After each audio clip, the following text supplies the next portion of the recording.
that Rangers won't become a feeder club for Leeds United. That's not what this is. But until we get more detail and more understanding of the other people in the consortium and what their plans are, we truly have to speculate, because we don't really know.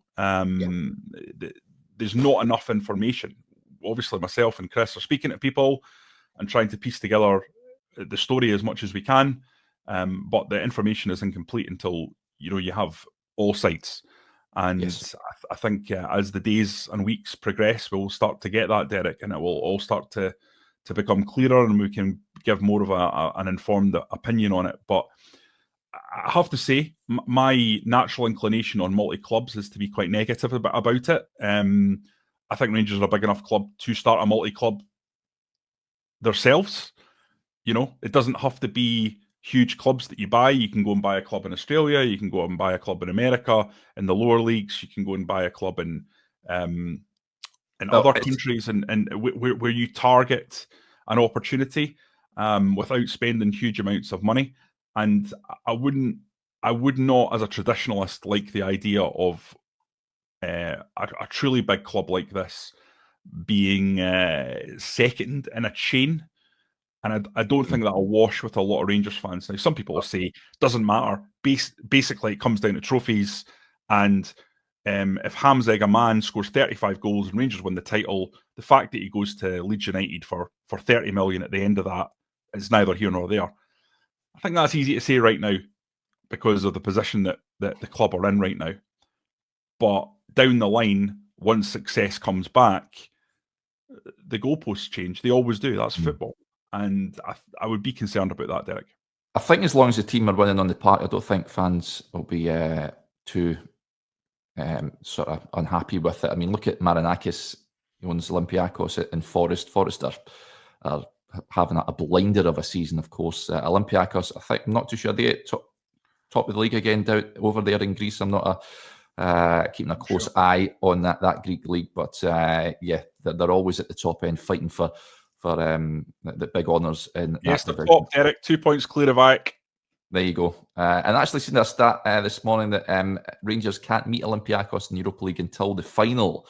So there you go. We'll talk about the Europa League shortly, because an absolutely bonkers scoreline in Norway last night, and we will find out who Rangers will face later on this morning. Let's get us in touch. She says, great seeing Johnny on the news last night. You on the news last night, Johnny? No, that was Chris Jack. People are doing this all the time, saying that we look alike. I don't know where this is coming from. Both gorgeous men. I mean, yes, of course. But I don't see this resemblance that people like Liz are suggesting exists. I'm not having this one little bit. I mean, Chris is a good-looking guy. There's no doubt about that. But is he McFarlane levels? I'm not sure, Derek. You'd have to tell me that. I'm abstaining from this one. You should. Moving on. There's a lot of these comments coming in saying, "Are these two brothers? Are these two brothers?" I've seen about 10 of them. Poor Chris. Jeez, absolutely. CGM says the news or most wanted list, but good stuff. Let's crack on. This is a point that you think to yourself, why Rangers? Why this group looking at Rangers as an investment opportunity? Blair with the point says it'd be easier to get Rangers regular Champions League participation. Lynn Leeds.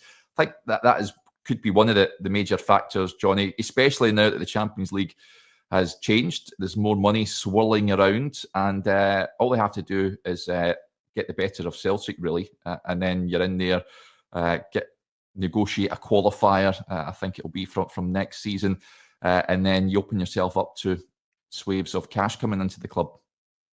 Yeah, absolutely. You just look at this new Champions League style and format, and I think it's absolutely designed to help clubs like Rangers, clubs like Celtic, clubs like Porto, clubs like Ajax.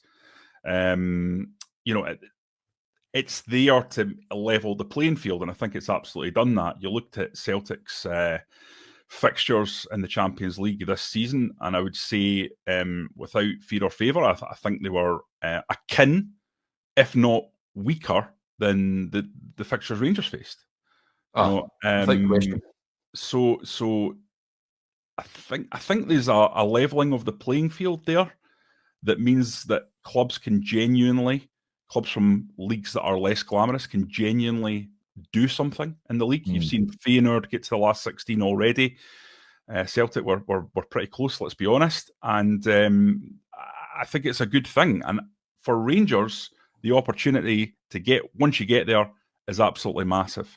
So it's much easier for Rangers to get to the Champions League than it is for Leeds. I mean, for Leeds, it's it would be an enormous achievement given the relegation and having to come back. And I know Nottingham Forest have done it really quite quickly, built up a team to get to a level where they're at now. I don't think that's very usual. It's not normal, is it? It's a bit of a one-off. Their director of football must be doing a great